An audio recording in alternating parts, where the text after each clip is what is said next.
For this evening's talk, I'm going to be talking about some of the big problems which happen in life. When everything goes wrong and when there's a crisis in your life, which is usually every week, at least very often.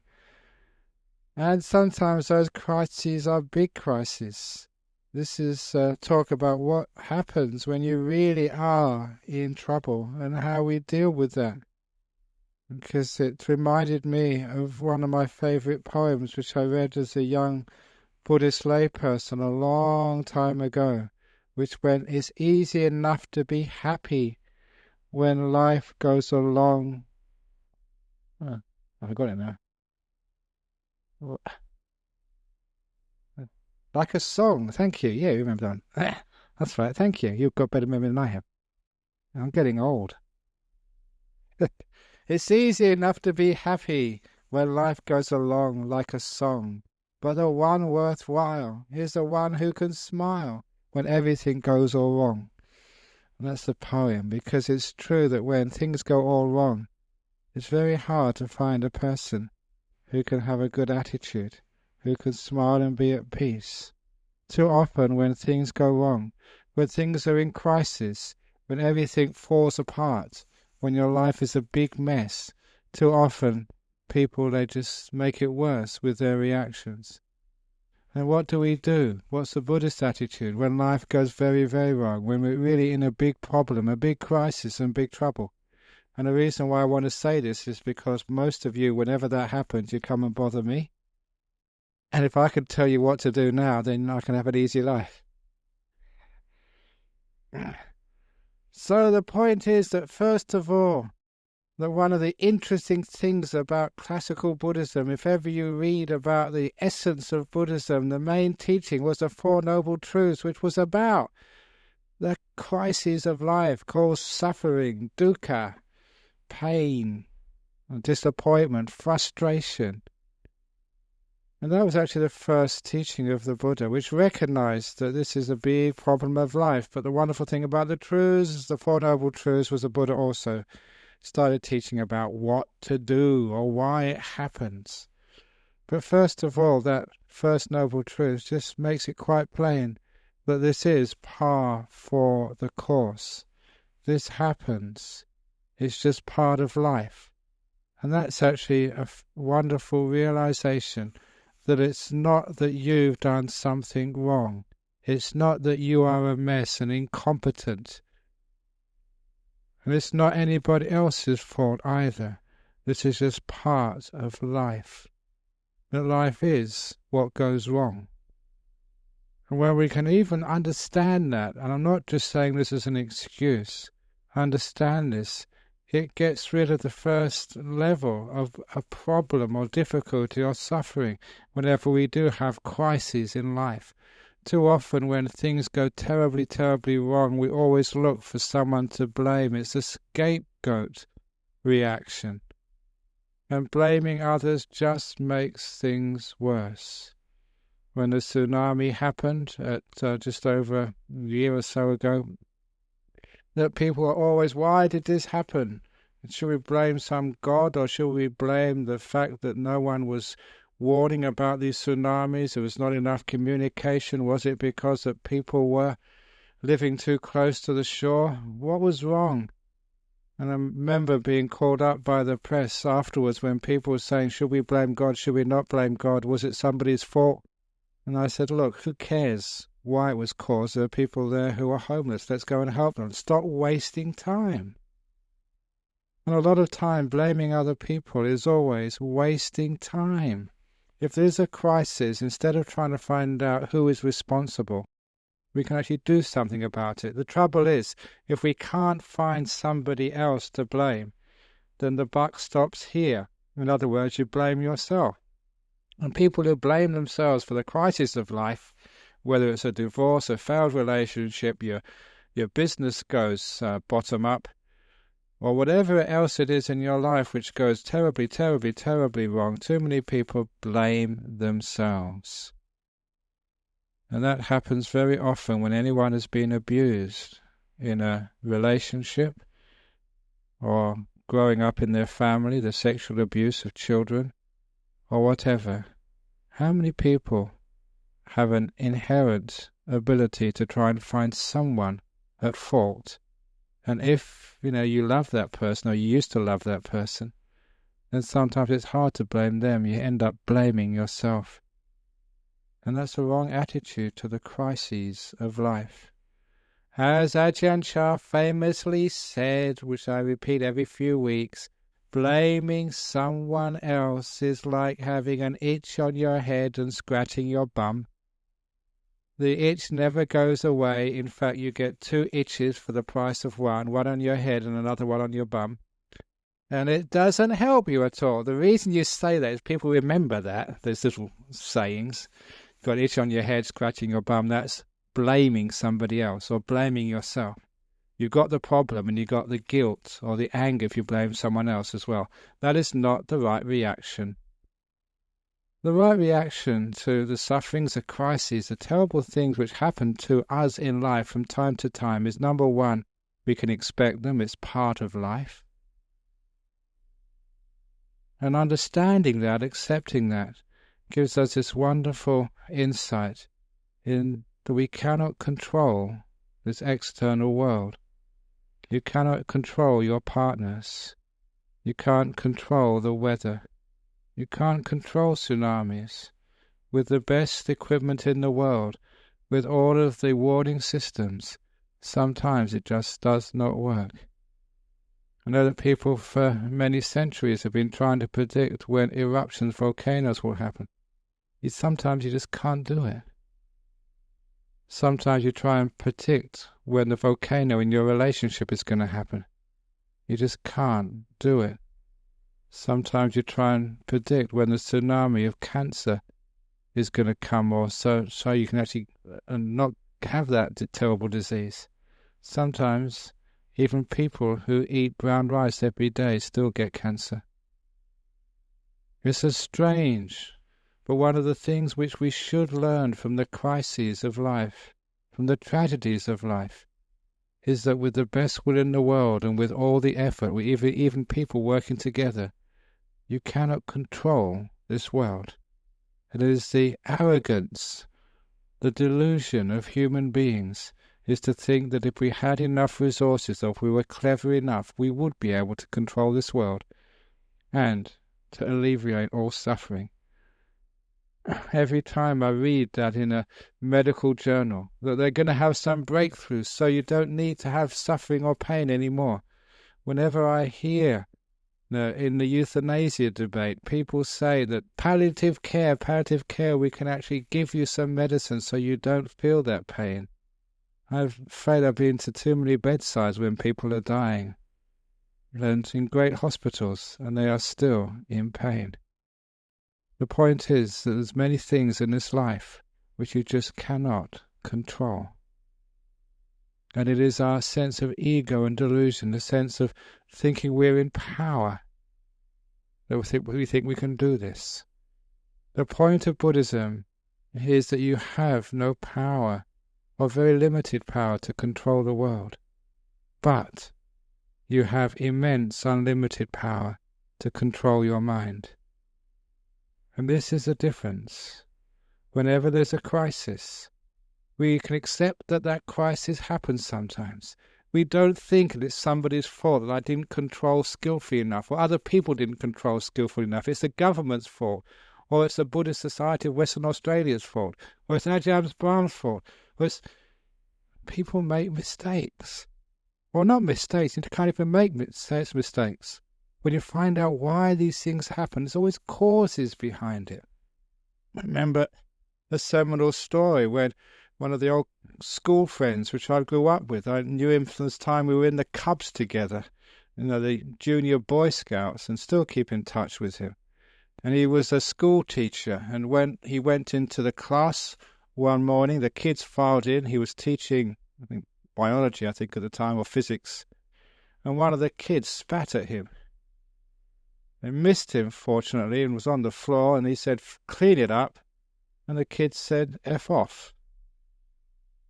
They're right in front of the teacher's face, so straight away sent to the principal. Now, what would happen if that happened to you? A kid, a 13-year-old, acted in such a way. Sometimes you think, you got no right to do, shouldn't do that. But apparently the principal or deputy principal came in later and just told what had happened. This little guy he was completely devastated. His parents had this incredible argument the night before. His mother had left home. I think his father had beaten him or something. And he was completely distraught. And he just didn't know what he was doing. He was crazy with what happened the night before. That is not excusing the behavior, but it's understanding it. There's a lot of difference between finding an excuse, which means, it doesn't matter, and understanding the causes. There's some understanding of the causes. We can get the big picture. We can understand what's happening. And when you find what the causes are, and you look, you think, my goodness, if that had happened to me, would I have done any better? When you find the causes aren't excuses. When you find the causes, it gives you understanding. When it gives you understanding, it's very hard to judge. It's through that wisdom you find, there for the grace of fortune go you or I. And this is a wonderful thing when we stop judging and instead we investigate and find out why. Many of the difficult things which happen in life, when we see the causes, you see how some people are treated. I remember this story of this little kid who was abused at home, had these terrible parents. He ran away when he was only 6 or 7 years of age, lived on the streets in LA, and became a lifetime criminal. When you heard his story, fortunately, he had some good karma, because he was at the right place at the right time. His case officer, social worker, knew someone in the movie industry, and he was about to be released on parole. They were looking for a job for him, and they needed a consultant for a movie they were doing about criminals. They wanted to learn how criminals really spoke. And so he was suggested as a consultant, a lifetime criminal living on the streets, who would know more about criminal speak or gang people speak than this guy. So he was hired. He was so good that he got a part on the film, and the film was called Reservoir Dogs. He became a movie star, straight out of prison into the movies. And now he lives in Beverly Hills in a big mansion, which he actually earned. It's amazing, but because it was a strange story, he actually said what had happened to him and how he'd grown up. And sometimes when you see what happened to people like this, it's not an excuse for the crimes he committed, but you can understand why. So the understanding of the causes for the crises, the difficulties, the problems in life, we can find out what's going on. We can get some understanding. And with the understanding, first of all, the judgments disappear. The blaming goes, and we can actually do something about it. Because we cannot control the world, but certainly we can control our attitudes towards it. It's the mind which we work on in Buddhism. Which is why that when you do get into difficult situations, your house gets burgled, or you find you got a cancer, or you lose all of your money, or terrible things which happen time and time again, which people come and tell me about. Number one, let's not judge. Let's not get angry or blame. That's just wasting time. And number two, let's understand why this happened. And that will show you that this is part of our life. This world is like that. This world will never be perfect. We work our hardest to try and make it better, but we can never make it perfect. But because it's not perfect, that's why we can learn. We change our attitude towards these things, which is why that the basic Buddhist teachings is, if there's something you can do, you give it everything you've got. If there's nothing you can do, you do nothing. And this is a wonderful attitude that sometimes in crises, in terrible things which happen in life, one of the advantages which the Buddhists have is knowing how to sit still and wait. Those of you who haven't read my book, one of the classic Buddhist stories is the one about the man who was running through the jungle chased by a tiger. The tiger was on his heels about to catch him. And he saw, by chance, a well in the middle of the jungle. He jumped in to try and escape from the tiger. And he jumped in, he realized his mistake, because the well was dry, and at the bottom of the well was a big black snake. Intuitively, he grabbed the side of the well. There was a root protruding from the well. He grabbed onto that root. It broke his fall. When he came to his senses, he saw the snake had been disturbed, had lifted its head, opened its hood, and was trying to... This is visual effects for the camera. Trying to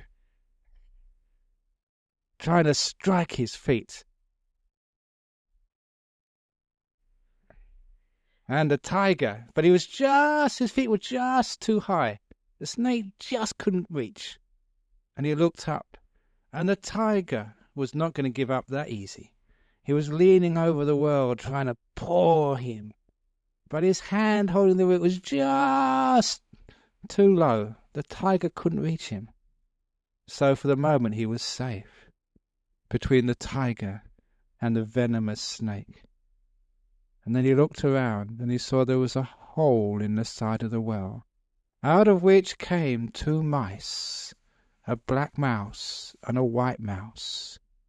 And the mice started chewing on his root, making it thinner and thinner and thinner. So this is called a crisis. There you are. Above you a tiger, below you a snake, and your precarious hold on safety is being nibbled away by the second. You haven't got much time left. Now, according to this classic Buddhist story, the backside of the tiger, who was pouring in the well, was rubbing against a tree, making the tree move. On the branch of that tree there was a beehive. The bees didn't come down, but the honey did. The honey dripped into the well, and this man put out his tongue and tasted that honey, and it was so delicious. And there the story ends. Now, the reason why that's a classic Buddhist story is because life does not have neat endings. If you do resolve one crisis, there's another 2 or 3 waiting in line for your attention afterwards. Life is like the soap opera, which is always something happening to make you tune in for the next episode. That, my friends, is your life. Now, the point of that story is that even though you're in a crisis, when there's nothing to do, you do nothing, not even feel afraid, but you can always enjoy moments of happiness in the middle of a crisis. This is what it means. Well, it's easy enough to be happy when life goes along like a song, but the one worthwhile is the one who can smile when everything goes all wrong, who can taste the honey even though you're about to die. Why not? It's a waste of time worrying. It's a waste of time trying to do something when there's nothing you can do. And the wonderful point of that story is that the future is so uncertain, unexpected things are the ones which are most likely. What you least expect is usually what will happen. In my ending to this story, if you haven't read my book, the tiger, being a bit too greedy, leant into the well just a tiny bit too far, lost its balance, tumbled in, fell past the man, broke its neck in the fall, and crushed the snake at the same time. And that's plausible. At which point the man could, at his leisure, climb out of the well and walk away in safety. Now, the reason I tell that story in that way is I've seen this happen in life again and again and again. You have a crisis, some terrible thing happening in your life. It's a divorce, you've lost your money, you lost your kids, even you're about to lose your life. And what do people do? They don't enjoy the honey. Because of their reaction trying to control uncontrollable situations, we just make it much, much worse. Instead of pausing, conserving our energies, waiting, is the attitude is what we control in Buddhism. We know how to let go and be at peace when there is nothing to do. And if we can only remember that, we can save our lives many times.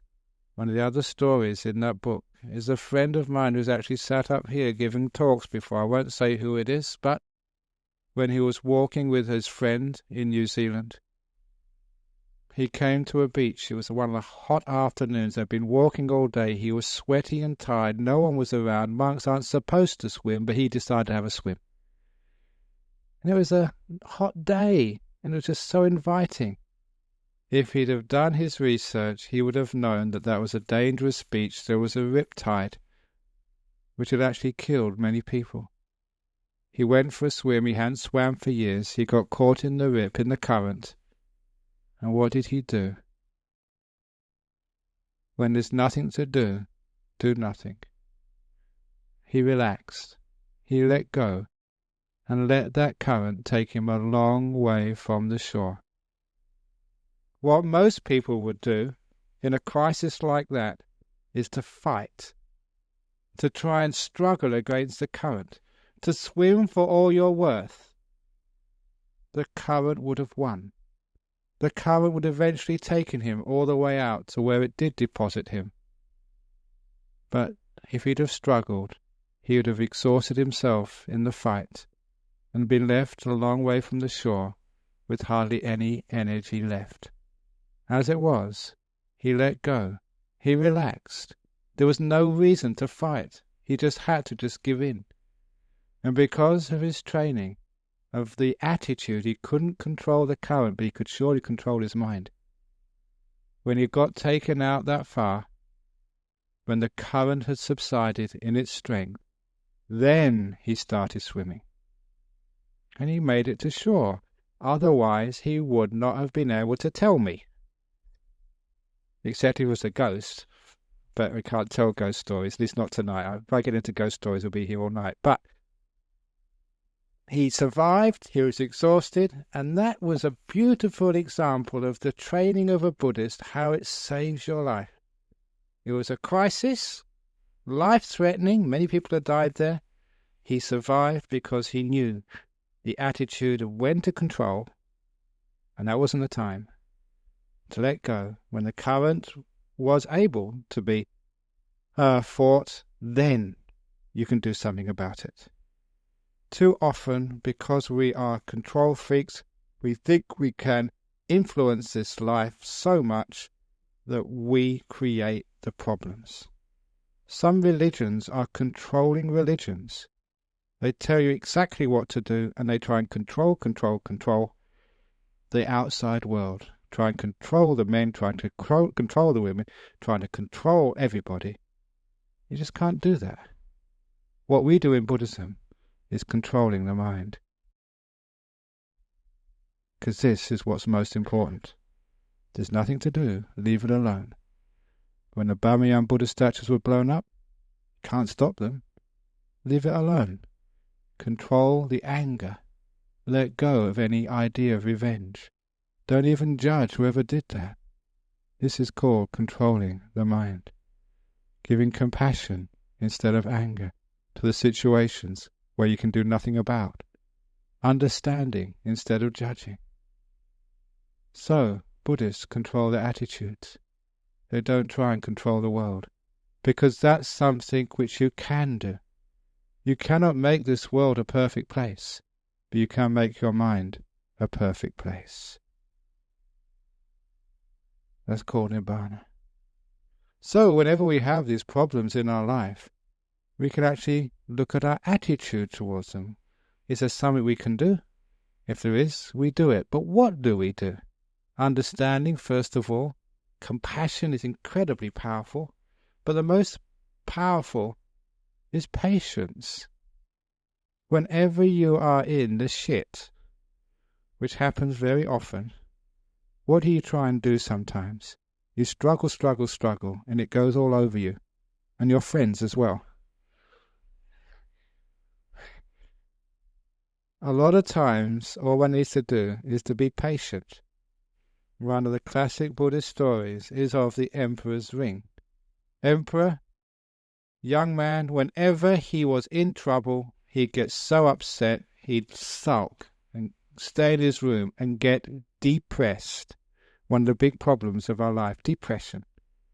It's just too difficult life. It's just all going wrong. Why me? Why does this happen to me? That's called depression when it carries on for too long.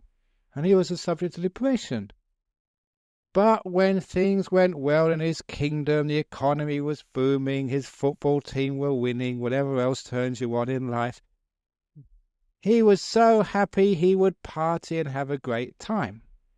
The point was, he was spending so much of his life sulking or partying, he wasn't doing any work, and that was one of the reasons why the country wasn't prospering. Just like sometimes you. When things go wrong, you just get upset, you sulk. When the things are going well, you think, this is always going to be like this. You think this is your birthright, this is how it should be. And you become heedless.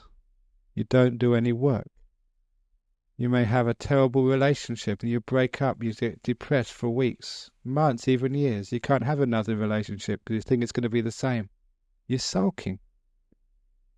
Other times you meet someone, oh, this is it. At last I found my partner in life. We're made for each other. Another more visual aids for the camera.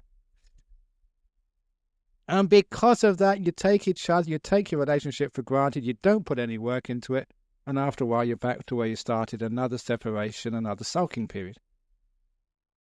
Now, the Emperor's Ring story was the ministers who were older and wiser. They'd been to Dhammaloka Buddhist Society Friday evening many times, probably. That they understood exactly what needed to be done. They made a ring for their emperor, very simple ring, which they gave to the emperor to wear on all occasions. The only thing about that ring was the words on the outside, which were engraved into that ring. It wasn't a ring like I will love you forever, like you have on these rings for marriages. This was a wisdom ring. On the outside of the ring were the words, "This too will pass. This too will pass." He'd look at that on all occasions. So when things did start going wrong, it will pass. It showed him what patience comes from, the wisdom of change. You know how bad it is, it will not last. It will either get better or it will get worse, but it won't stay the same. It can only get so bad. When it bottoms out, it has to start getting better again. Now, the point is that is a truth which you learn in life. No matter how bad it gets, 1 year from now, 2 years or 3 years, it will be much different. You know that. When I started teaching in prisons, and some of these guys who had just been put in jail, that was just so hard to take. The beginning of a sentence, the humiliation, the shame, the guilt. Those guys suffered those first weeks in jail. And all I would say is, Emperor's Ring, this too will pass. Whether your sentence is 1 year or 5 years or 10 years or 20 years. For anyone, those, was it Chappelle Corby in the Bali jail, this too will pass. There will come a time when her sentence is just a memory. Remember that. It's not end of the world stuff. When we understand this too will pass, it gives us hope. And hope is a seed of positive attitudes. If we realize it's not going to overwhelm us, we can see beyond the problem. As I said 2 weeks ago with the simile of the hand, when your hand is too close to your face, you can't see anything else, only your hand. When your hand is where it belongs, at the end of your arm, you can see your hand, you can see everything else. This too will pass, puts it in the context of time. Whatever difficulty and problem and crisis you have. I did, like many of you, I went to Sri Lanka just after the tsunami and saw the devastation, visited some of the homeless people there. You look at that devastation, it's just hopeless, you think at first. But through hard work, days, weeks, years, life comes back again. You see on the news the devastation of earthquakes. With hard work, it all comes back again. You see just the destruction of wars, such as in Iraq. But with hard work and goodwill, it can come back again. People can have families and walk the streets in peace. We know this too will pass, gives us hope. But the most important part of that teaching was wearing the ring when things were going well. Like in Australia. Our prosperity, our happiness, our peace will pass. When we realize that, we are never heedless. We will work our butts off to make sure the harmony, the peace, the prosperity, the friendships we have will last as long as possible. When we understand the reason for that ring, we understand how it stops the crisis by never taking the good times for granted. Whenever you do have peace and happiness, remember to keep working so that peace and happiness will last a long time. If you have a good relationship with somebody, never, ever, ever take that for granted. Remember it will pass. And then you can build, strengthen, always work to see how you can improve that relationship. You're never lazy and heedless. Whenever you're in good health, you just got over a sickness. Never think, oh, I'm cured, I'm going to be all right forever and ever. Work hard to keep your health going.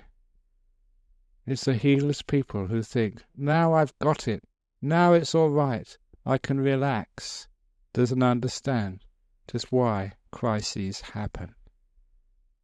So we understand what crises are, and doesn't matter how deep you are in the poo, you know it will one day end. All poo, all shit, eventually turns to fertilizer, as you all know. And the fertilizer is what gives us growth, what makes the flowers beautiful, what makes the fruit sweet. And this is again the beautiful Buddhist idea of the tragedies and crises in life. We look upon them as learning experiences. They are fertilizer for our compassion and wisdom. And it's true that when you do have crises in life, my goodness, you have the opportunity to learn. You have a master class in wisdom and compassion delivered to you with no charge. But if you reject that with a bad attitude, you realize later on what a wasted opportunity that was. The crises are opportunities for growth. They're tough. You're not saying they're easy to bear, but you cannot control the outside world. You cannot control your partner. You cannot control the people who work for you. I can't control my monks, and I'm supposed to be an abbot. Just last week I had an argument with one of the monks. We were talking about the Buddhist attitude to homosexuality, and he was a know-it-all. And I remembered actually that's how I was, because I've been this monk for 32 years now, and usually about 3 years as a monk, about 3 to 4 years. You know, you have like the terrible 2s for kids. This is the terrible 3s and 4s for monks. I've seen this again and again. That's a time when you're confident enough, you've learned the ropes, and you've learned a bit of like Dharma, some of the teachings of the Buddha and the rules, and you really think you know it all, and they do. And then afterwards, another couple of years, you realize how little you did know. That's actually what my teacher used to say. He said, when you're 5 years as a monk, you know about 1% of the Dhamma. That's all. As Ajahn Chah said that, just to keep us. But that's nature. I can expect that. That's part of the course. That's what I was like. That's what this monk has only just ordained, so he'll be like that in another couple of years' time. It's just what we do. He's really nice now, but he's just ordained. And then 2 years later, after that period, they get nice again. They're really good. But I realise I can't control that because it's nature. So when it happens, here we go again. Just crazy monk. And that way you don't get upset. You don't add to the problem with your dysfunctional mental attitudes to life.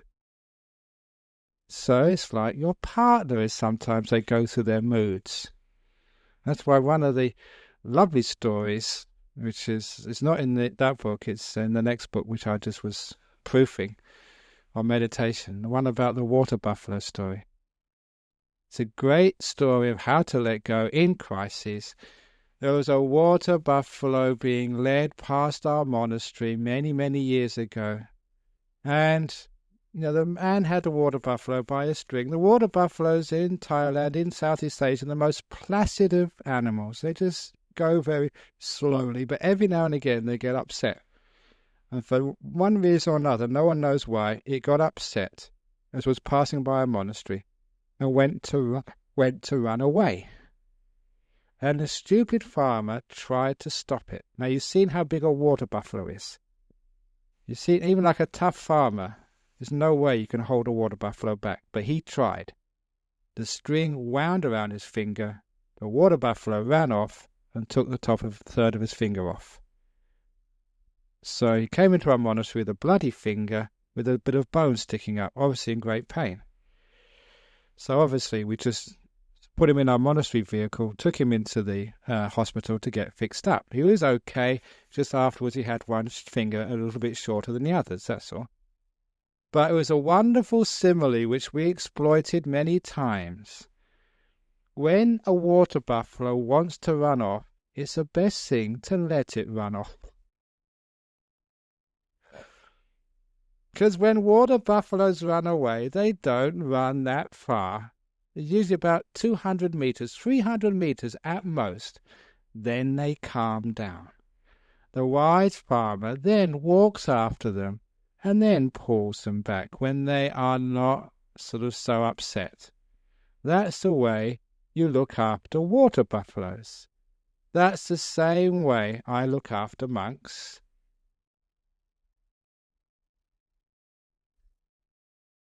When they want to run off, they're stronger than me. I go off, and then afterwards you can rein them back. Now that's a great way looking after your wife, your husband, whoever your partner is. When they're acting like a water buffalo, which they do sometimes, they're really raging. You can't control them, but you can control your mind. Don't get upset and angry. Let go. If there's nothing to do nothing. Run off. And then afterwards, when they've calmed down, then you can pull them back slowly. Now that's wise attitudes to life. So if there's any people being terrorists in your family, being absolutely crazy, and you realize they're stronger than you, let them go. Leave them alone. When they've calmed down, when there's something you can do, when things have changed, because life is always changing, then, when there's something to do, that's when you pull them in. The crises which we experience in life sometimes are so bad, you can't see any possibility of survival. It looks, so depressing, sometimes people want to kill themselves. And sometimes people have come up to me and told me what's going on in their lives and saying they're suicidal. And I have to struggle, really struggle hard, actually, to try and convince them not to. Well, one of the things which you say, it will pass. Leave it alone. Just rest. Bear with it for a while. It will change. And know that, because that will give you enough hope you will see the famed light at the end of the tunnel. And that's enough for you to bear with this. And understand that when you do get through it, you will be stronger for the experience, wiser. And one of the other wonderful benefits is you will learn what compassion truly means. I don't think people can know compassion unless they've been through suffering. You can't know what it's like for another person unless you've had a taste of it yourself. But when you've tasted the depths of depression, or pain, suffering, loneliness, whatever it is, failure, when you really know what it's about, and you've managed to find a way through that, when you've experienced the crises of life, and you've managed to find the path leading away beyond, outside of it, then you have compassion and wisdom. So compassion without wisdom is just a bird without wings. It's kind, but it doesn't know how to help a person. But when you have compassion and wisdom, the bird with its wings, then you're such a powerful being. You can really serve and help other people. Which is why that in Buddhism we look upon the crises of life just like that. They are learning experiences. It's what we grow from. It's as if the crises in life, the pains, the difficulties, the death, the diseases, the sicknesses, the tsunamis, the governments, are there to test us, to make us understand, to show us a path of growth, of learning, compassion, kindness, wisdom, of non-judgmental understanding, so that we can not so much change the world, but change the attitudes. Changing the world will be like changing the school. School is there for us to learn from. If we don't make mistakes, how can we learn? And where we can change our attitude, sometimes we can look upon this life. Yeah, this is par for the course. People do stupid things. We try and stop them as much as possible. We try and intervene because that's our compassion, but we know we'll never succeed fully. Years and years ago, I started to build a monastery. I thought I'd build it really strongly, really well, the best materials, and really make it as perfect as possible so that once you made it, you'll never have to make it again. Ha ha ha ha. Even the best buildings have their cracks. Even as the best foundations move. Even the best ideas have got their faults. Even the best Buddhist Society committees have their idiosyncratic failures. I've never seen a government which is perfect. You think that, okay, you could do much better if you were Prime Minister. Ha ha ha ha, big joke. We all make our mistakes. It's very easy to judge other people. But this is what governments are like. What people are like. Sometimes when people actually say these problems, I got married and my wife is like this and like that. Sometimes I say, look, I've been in this business a long time. What you've just said I've heard hundreds of times. What do you expect when you get married? What do you expect of a wife? What do you expect of a husband when you have a child? What do you expect when you have a kid? Do you really expect they're going to be quiet and sleep at the right times and never crash your car when they're 17? That's what you did, wasn't it? But the point is that expectations of life are completely sort of out of sync with what life truly is. And frustrated expectations is often the cause of so much suffering. So if we could only get that wisdom to know what life truly is, that crises do happen in life, and they're part of life. They're there to teach us amazing things. And what we would really learn is actually when there's nothing to do, to learn this amazing patience, to understand that things will change. We don't need to get depressed and kill ourselves or destroy others when we get frustrated. Be patient, let go, leave it alone. It will change. It's learning, growing time. That's why I call them growing pains. The pain difficulties in your life are called growing pains. You may not think it at the time, But if you use it wisely, you're much better for the experience. And we know that then we can control something. Not the experiences of our life outside, the experience of our life inside. When things go wrong, we don't blame. We can allow it to be. If the separation happens, we did our very best. We can leave it alone, let go, and not have the remorse and the pain and the terrible revenge and anger which people going through a divorce do have. Doesn't help anybody. We can learn to deal with the crisis of life, and even if it's a sickness or even a death, we can even take that in our stride as well. Deaths happen. What do you expect in life? Don't expect that you're going to live to 70 or 80. One of the sayings which I say every few weeks, I look around the room, make a quick estimate of how many people are here. And there's maybe about 300 here this evening. And then I do a quick calculation to say that I think about 8 of you will be dead by this time next year. That's statistics. And then I ask, which 8 is it? And I continue by saying, do not look at the old ones. The other point is, you'll expect maybe 8 out of 300 to die in 1 year's time, but you don't expect that to be you. That's why you have unrealistic expectations. Now, when you understand things like this, we can actually live with the laws of life. We realize, sure, we can't actually control our longevity, but certainly we can control our attitude to life and death. And the attitudes to life and death when somebody dies, why get so upset? They're dead. It's not going to bring them back to life again. Tears don't actually make corpses grow. So we can learn, change our attitude, and grow. Sure, it's disappointing, but we learn from it. In death, we learn the value of life. We don't take every day as if it's going to be endless. Every moment becomes more important. That's the lesson we learn from death. And so these things are wonderful teachings for us. And also, do you really want to go on for all that long? 70, 80?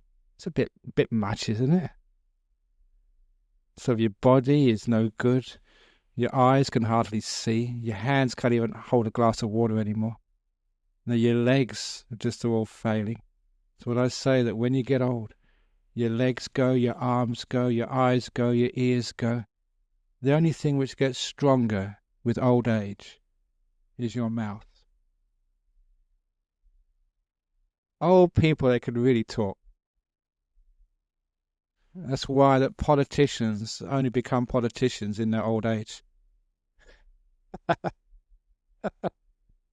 It's true, isn't it? They really know how to talk. So, with that sort of observation about the nature of life, so we can actually learn just the right attitude towards life.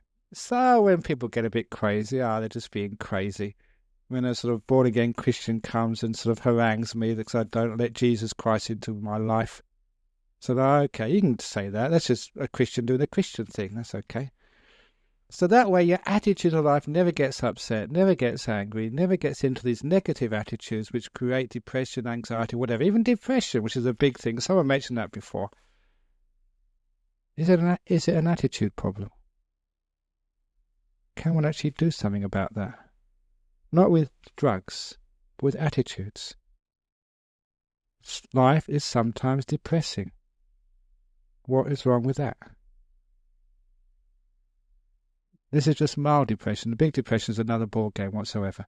But if you ever get mildly depressed, just be happy to be depressed. You've got some advantages in being depressed. You don't have to go to work in the morning. You can sleep in late. You can eat chocolate. Because sometimes people say it's okay to sort of indulge in chocolate or go shopping when you're depressed. Buy something you really like. But not only that, the problem with mild depression is you get depressed about being depressed. And then you get depressed about being depressed about being depressed. And you continue being depressed about being depressed about being depressed about being depressed. And you can see how you build this hole for yourself, digging deeper and deeper and deeper. But if you can just accept what's wrong with depression, that's okay. Make peace with depression. If you make peace with it, the attitude of peace towards whatever you're experiencing is the path of freedom. If you're in great pain, you don't fight it, you make peace with pain. I mean really peace with pain. The pain disappears. As the Buddha famously said, human beings have got two sources of suffering. He said it's being pierced with two arrows. The first source of suffering is a physical suffering. The second source of suffering is the mental suffering. Of those two, he said, you cannot control the physical suffering. That's part of life. Whether it's old age, pain, sickness, things going wrong, things which are completely out of your control, which once you thought were in your control. Relationships, kids, finances, weather. Someone wrote and asked me, can you talk about the influence of weather on your meditation, on your life? They were emailing from England, of course.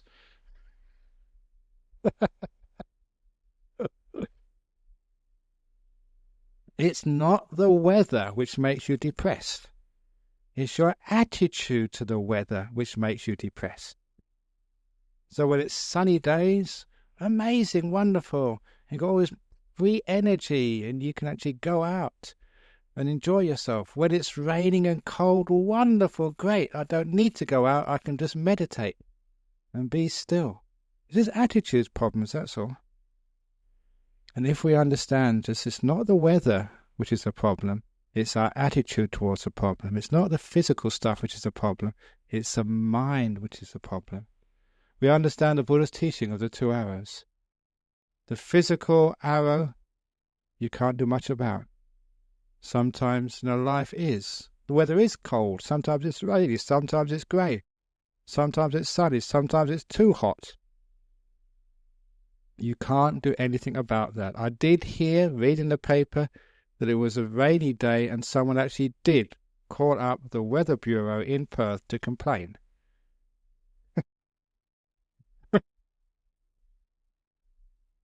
That's ridiculous, isn't it? You can't ring up the Weather Bureau to complain. But people do that all the time. They complain to their husband about, being a man. It's crazy, but people do that. They complain about their body for getting sick. They complain about their kids for not doing what they're told. They complain about me for telling stupid jokes. Come on, what do you expect?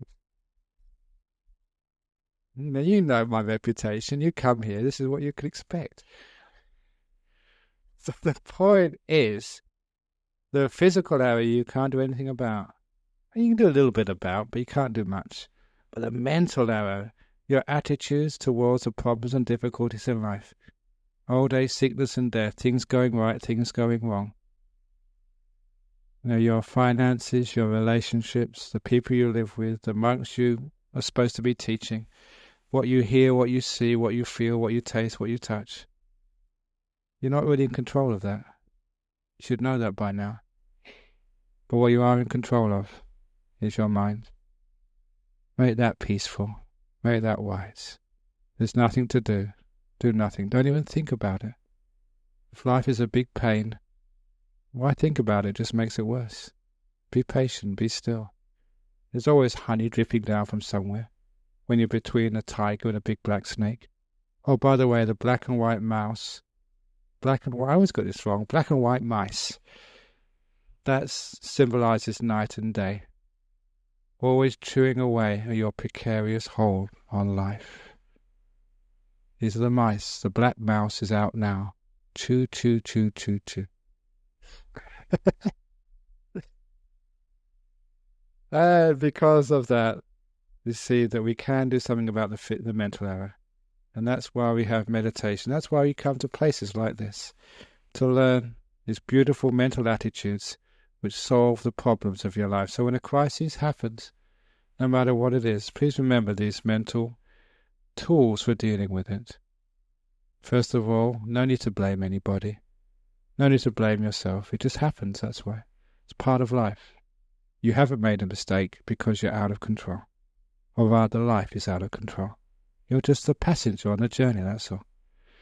And number two, so don't blame anybody. Number two, remember it will pass. It'll always change.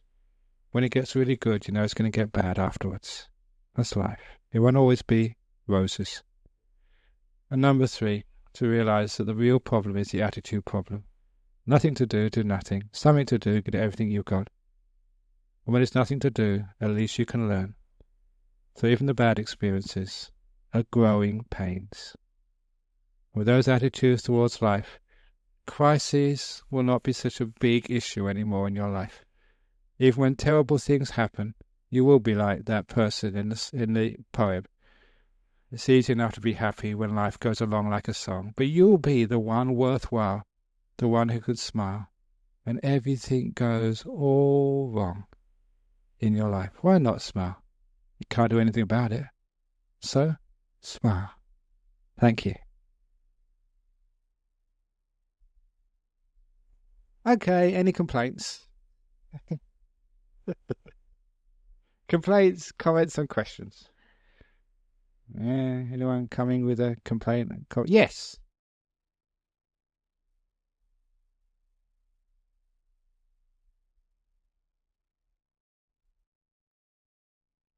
Is there any other sort of issues in life other than karma? What most people which determine your pain or pleasure or whatever else in life, that the karma is so complicated. When people say that, they think it's their karma, what you do, but it's so many other causes.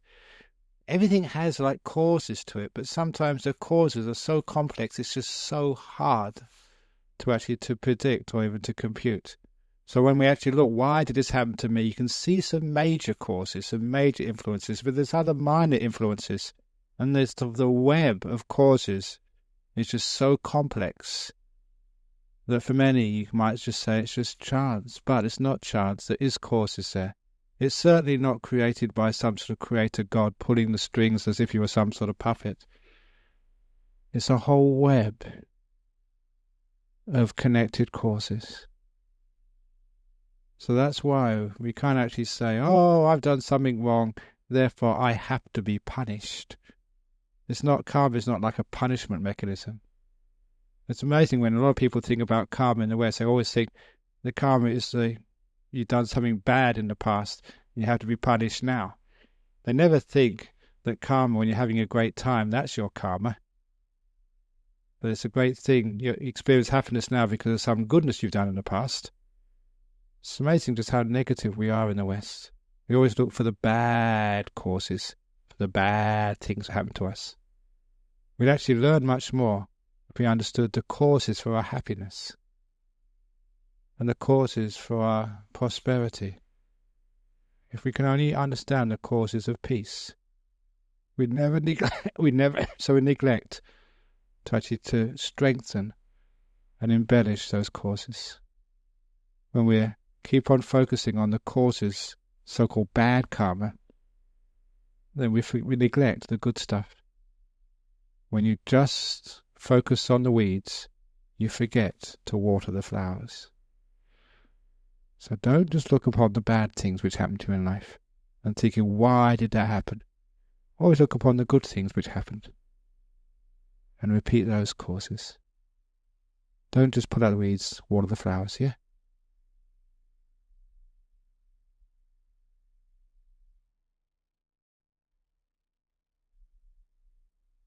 Yeah, but we don't really call it national karma or international karma or global karma or cosmic karma, but instead of actually calling it like that, just cause and effect, causes.